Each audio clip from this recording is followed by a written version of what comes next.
What's up, y'all? Welcome back to another episode of All Right, Let's Talk About It. My name is Savannah. I am your host. I do film reviews and film industry commentary. And we are talking about Wonka today. We're just going to get straight into it. I'm not going to keep you here super long. I don't feel like there's a whole lot to say here. This is a very simple, family-friendly movie. But there are a couple of things I just really want to touch on. The movie's delightful. I'm just going to put it out there. It is quintessential family film. But when I say quintessential, I'm not talking about like right now, like this century, but maybe last century. These are the kind of family films that we don't really see much anymore, and I'll get into that in a little bit. So Wonka is directed by Paul King. This is the guy who brought Paddington Bear to life, who was a childhood favorite of mine. Stars Timothée Chalamet as the title character, Hugh Grant as an Oompa Loompa, Calla Lane, Keegan-Michael Key, Patterson Joseph, Matt Lucas, Matthew Bainton, Sally Hawkins, Rowan Atkinson, Jim Carter, Olivia Colman, Natasha Rothwell, Rich Fulker, Rocky Thacker, Tom Davis, Kobna Holbrook Smith. A nice full cast here. Normally I give you a nice breakdown of a movie. We talk cinematography, we talk acting, we talk editing, we talk direction and all that jazz. I don't even know if that is necessary here. Having watched it, I don't treat family films any different than I would any other film. I've talked about a couple of family films on this channel before. Most notably, I went in on The Little Mermaid, right? So I'm not opposed to critically talking about family films. I just don't know if it's necessary for this movie. I think because this movie hit a part of my soul that was just so necessary that I'm like, you know what? Go see the dang thing. Go see it.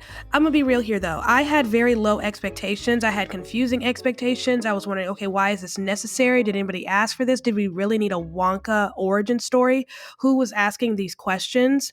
Like, hey, I wonder how Wonka came to be how he was. Both movies that we've had, the Gene Wilder film from the early 70s and then the Johnny Depp film, Tim Burton. We got a little bit of where Wonka was before, a bit of the backstory, how he came to be with the Oompa Loompas. I don't know how necessary a prequel was, right? But this is definitely the movie we didn't ask for, but I feel like this is the movie that we've been asking for. Does that make sense? Nobody asked for a Wonka prequel. No one asked for Willy Wonka's backstory. But what we have been asking Hollywood to give us are pure family films with no agenda. It seems that every family film that we've gotten for the last however many years is pushing some sort of agenda, whether it's messaging within the story or it's some sort of DEI thing where they're trying to be inclusive even in places where it just doesn't make sense. Or you're starting to ask questions that you probably wouldn't have asked before. Had racist people asking these questions, but now everybody's asking these questions because DEI is such a huge thing in Hollywood now. It used to just be in corporate America. Now films are forced, if they want to compete at some of the biggest award shows, they have to include certain people, certain things in their cast and or crew, or in the studios themselves. Now people are asking, was she hired because she was the best person for the job, or was she hired because she was Black? These are now legit questions, and it's unfortunate, and we're seeing it play about in family films, and parents are getting frustrated. They're not spending money on these movies like they used to. There's no trust, especially when it comes to Disney movies. So I am happy to say, especially to the parents who listen, this is what you've been asking for. This is the movie that you've been asking for. I think with Roald Dahl, because, this is based on Charlie and the Chocolate Factory, children's book by Roald Dahl. He also wrote The Big Friendly Giant, Matilda, classic childhood favorite. We even had the Matilda musical just last Christmas. How interesting that we get two Dahl musicals within 12 months of one another. Yeah, this is a musical. I had no idea. I did not know. I don't do a whole lot of research on movies before I go watch them. I try to, have as little information as possible. Sometimes that's not feasible. Sometimes that's not possible. But with this, I barely watched the trailer. So when the movie started and he's singing, I'm like, hold up, is this a musical? At first I thought this might be like a quirky piece of his personality, but then everyone else was acting like him singing was, perfectly normal, joining in on the song. I'm like, oh, we're musicaling right now. So original music, original songs, as far as I know, and we get, that beautiful little tune of Pure Imagination, that dun dun dun dun dun dun, kind of playing throughout the movie. Probably the funnest part for me was at the very beginning, before the movie even really starts, that tune from Pure Imagination. And of course I'm gonna sing. I love the song, right? So yeah, this is a musical. We have two Roald Dahl musicals within a year of one another. And I think the thing about Roald Dahl's stories is they're very child stories, but yet they expose children to some of the more darker elements of humanity in ways that children can digest. We see the darkness that is, Trunchbull, but she's over exaggerated and she's goofy and it's just out there, but we recognize that she's the bad character. For the longest time in a lot of movies, Willy Wonka has been the dark character. We that's a little bit different here. Again, this is an origin story. So I imagine that Willy Wonka wasn't as sarcastic, cynical, and bitter and just off-putting his entire life. That had to come from somewhere. And we know from both movies that Willy Wonka wasn't always like that, but it was, betrayal and deceit that caused him to become closed up. This is before all of that happens. He's a poor young man setting sail for a island or a town or a country that he'd heard about from his mom, and he wanted to open his own chocolate shop. He's a magician of sorts. It's the whimsical candy that we all have heard of. Well, it's new candy, but it's the same stuff. He's got lightning in a bottle, literally lightning in a bottle, literally sunshine in a bottle, and uses all of this to make candy. Candy that makes you float in the air. So this is the normal Willy Wonka that we've always known, in a sense, but the character is a bit different because he's younger, he's fresh, he still has hope. He is illiterate. He can't read, bless his little heart. So there is a sense of ignorance and almost purity about him, something very childlike in the way he approaches the world. Very friendly, very accepting, and just, loving, sunny side up kind of dude. And the movie in itself is delightful. It's excellent. It's fun and it's lighthearted. These are the kinds of movies they don't make anymore. They don't make family-friendly films that adults and children can enjoy.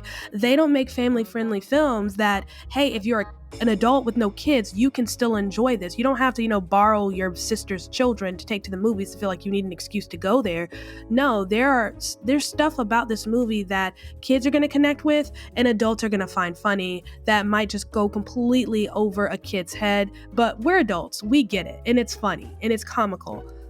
So this is one of those, generational bridging kind of family films that we don't see get made anymore. We have so many family films out right now that are just trying to push agendas on children, and it's very frustrating, it's irritating, and I know a lot of the people who listen to me, a lot of y'all are boycotting Disney. You're tired. I'm here to tell you, this is the movie that you've been asking for. This is the movie that's family friendly. You're going to find it entertaining as a parent, and it's not pushing an agenda. There's no agenda here. It's just a straightforward story. It's whimsical, it's magical. Delightful is the word that this was so much fun. Now, talking about some of the technical stuff, we can get into that. A lot of CGI, green screen work. It looks beautiful here. I loved how the set was almost unreal. It looked like something that was plucked from a stage, which kind of goes with the musical feel of it all. The costuming, everyone, very much Roald Dahl, over-exaggerated characters. We have the chocolate cartel. There are villains, one of them being Slugworth. We all know that name if you're familiar with Charlie and the Chocolate Factory or Willy Wonka and the Chocolate Factory, the books, the movies. We all know the name Slugworth. So we get a piece of Slugworth, and he's our villain, but he's funny and he's comical. And I mean, it's just the way he's presented. This is how you present evil to children. You don't want to soften it or make it seem cute, but you want to make it so that they can confront it and not run away or be scared. But they still recognize this is the bad guy. This guy's not good. He needs to lose. But it doesn't present it in a way that's going to terrify them or frighten them, but also remind them that there is humanity in all of us, even when we do bad things. So this is a quintessential family-friendly children's movie. I can't get over that. It felt nostalgic. It felt like these are the family movies of old. They don't make stuff like this anymore. This blew my expectations. This was just a fun time at the theater. I laughed. I did not cry, but I laughed a lot. And some of it was just, I couldn't stop laughing. Just certain jokes that just repeated themselves. It just, an old school kind of comedy in films and family films that you don't see anymore. There's, I can't get past it, and I don't really know what else to say. But the technical stuff. So you have some CGI in here that looks really good. The costuming is beautiful. Timothy Chalamet he's different. He's interesting. I mentioned in a TikTok review last year when I saw Bones and All, because that was the first time I'd ever seen Timothy Chandelier on screen. I've never seen him with anything. I've never seen a Timothy Shibuya movie or whatever his last name is in ever before Bones and All. And I was like, oh, so I get the hype now. He's very magnetic. He draws you in. He's an actor. You can tell he loves his craft. He loves what he does. And he's a serious actor. He takes on very serious roles. And for him to take on such a whimsical role, which I imagine is, different than what he's done on screen, but he is a theater kid at heart. He went to performing arts school, so definitely he's a theater kid at heart. This, I think, takes him back to the basics. I feel like this is the kind of movie that an actor would do to ground them, to remind them, this is why I do what I do. I feel like this is going to be the movie in his career that he goes back to and he remembers, this is my why. This is why I do what I do. He does a good job of playing someone who is just kind of young, hopeful, naive, and just innocent. The zany, crazy Wonka who's just full of big ideas that make no sense, but hey, I'm gonna make a candy that makes you fly. We have Hugh Grant as an Oompa Loompa. I know there was a lot of controversy over him being an Oompa Loompa. Why didn't they get a little person to play an Oompa Loompa? Why not just hire someone to do that? Having watched the movie, I think it makes more sense. Not so much why they didn't hire a little person, but why they could have gone one way or the other. It wouldn't have made a difference. His role, again, is something else built mainly in CGI, because his character is like 8 inches tall. So, they could have gotten someone who was, regular size, or someone who was, of shorter stature. Given the way the role is designed and the way the character is designed, I don't think it would have made any difference, but I can definitely understand why people would be frustrated. However, he is hilarious. He is a delight. You don't really see him much until halfway through the movie, and he's just great. I've never seen Hugh Grant like that. Did I say Hugh Jackman? I think I meant Hugh Grant. In my mind, I don't know what I said, but Hugh Grant. The heartthrob of the 90s, and every other rom-com, there was Hugh Grant. And here he is playing an Oompa Loompa, and he is so funny. He is the sarcasm that many of you are probably going to be wondering, where is it? Because that's what we know Willy Wonka to be, is a bit sarcastic and kind of that dry humor that goes over most people's heads. It goes over the children's heads, but the adults catch it. That's something that makes those movies so special. That's where, adults can enjoy this and kids can enjoy this. You see that portrayed in the movie as well. So the sarcasm that many of y'all are going to be looking for in Wonka, you're going to find it in the Oompa Loompa. And it's full circle in a sense. We have Calla Lane, who plays Noodle, who is an orphan of sorts. She befriends Wonka, and they become, partners in crime, business partners in a sense, because Wonka has found himself in this unfamiliar place. He ends up losing all of his money by the time he gets to the evening, and he has no place to stay. Ends up meeting this dude named Bleacher, who says, hey, I've got a place for you to stay, and takes him to this lady who has a room for him, but he doesn't read the fine print, and he doesn't read the fine print because homie can't read. But we don't find that out for another maybe 10-15 minutes. So he stays the night. He tries to make some money. It doesn't go the way he wants because the other candy people in the gallery are just not happy with the competition. And so they get the police to sabotage him in a sense. But he makes enough money, he thinks, to cover his room. Well, unfortunately, he didn't read the fine print, and he accrued some charges, $10,000 dollars worth of charges, and they force him to work it off in their little laundromat downstairs. They own a place where you wash and clean clothes and iron them and whatnot. And we meet a slew of other characters who have unfortunately fallen victim to the same trap, who are working off their debt, $1 a day. Well, Wonka's not about that, and so he enlists Noodle to help him sneak out so he can make money and sell chocolate and hopefully pay off his debt and maybe her debt. And eventually they all become this happy little merry crew pulling off this great scheme. And it's a beautiful story about hope, about perseverance, about family, community, and just teaching children, every big and great thing started off with a dream. Follow your dreams in a sense, Hey, what are your dreams? What do you want to do? What are you thinking? And what do you want to be when you grow up? And never give up. The kind of timeless children's movie messages that we're just not seeing so much anymore.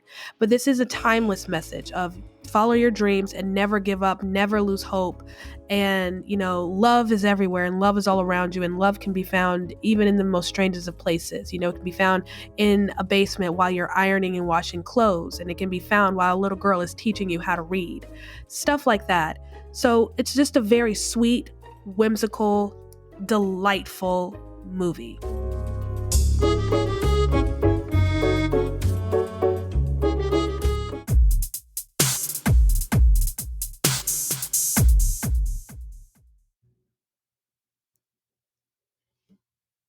All right, parental units. I think I've already answered this question for you, but I just want to make sure we're all on the same page.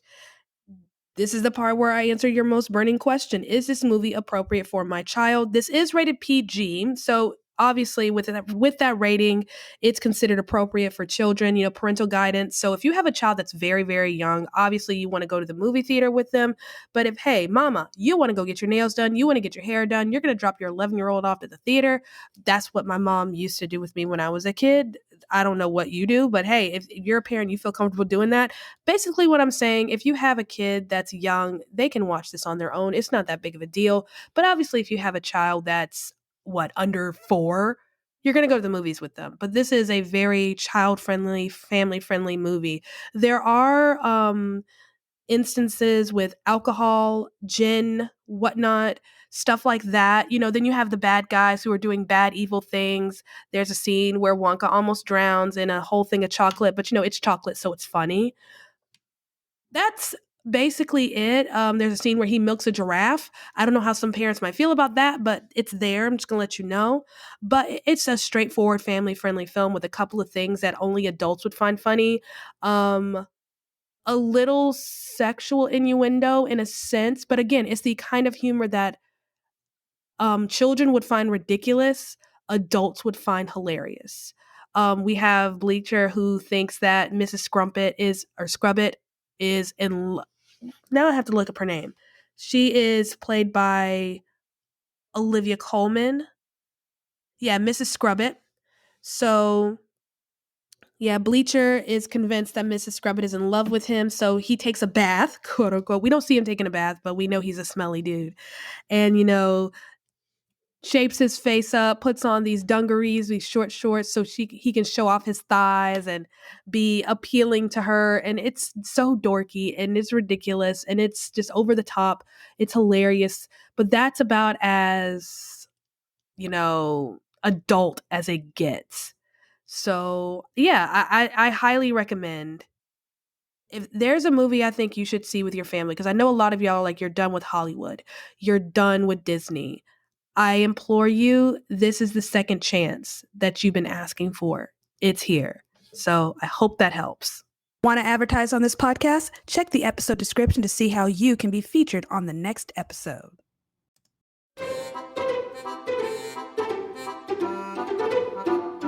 Thank you for listening to me rant and rave about yet another movie. So that was Wonka, directed by Paul King. Just to sum it up, it's delightful. It's delightful. I know a lot of parents, you're boycotting Hollywood in a sense because of movies that have been pushed out over the years. This is what you've been asking for. This is what you've been begging for. This is the second chance you've been looking to give Hollywood. It is, I promise. So what's coming up? A lot's coming up. I still have a lot of movies that I just need to sit still and watch on Netflix. Naiad, May, December. I need to go ahead and just rent Past Lives on iTunes. I'm also going to be going to the theater next week.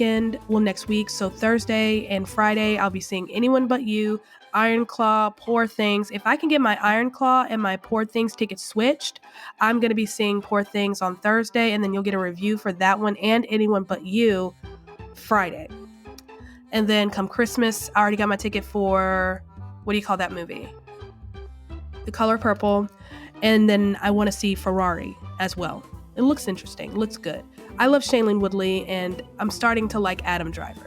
We're becoming, distant buddies, so to speak. Like I've mentioned before, how I miss the relationship between the actor and the audience. And so I'm starting to see what all the fuss is about with Adam Driver. So the Christmas season is coming up. Get those presents bought or get started. I am like a late Christmas shopper. I'm one of those that, it's December 23rd. We should probably Christmas shop. I'm one of those.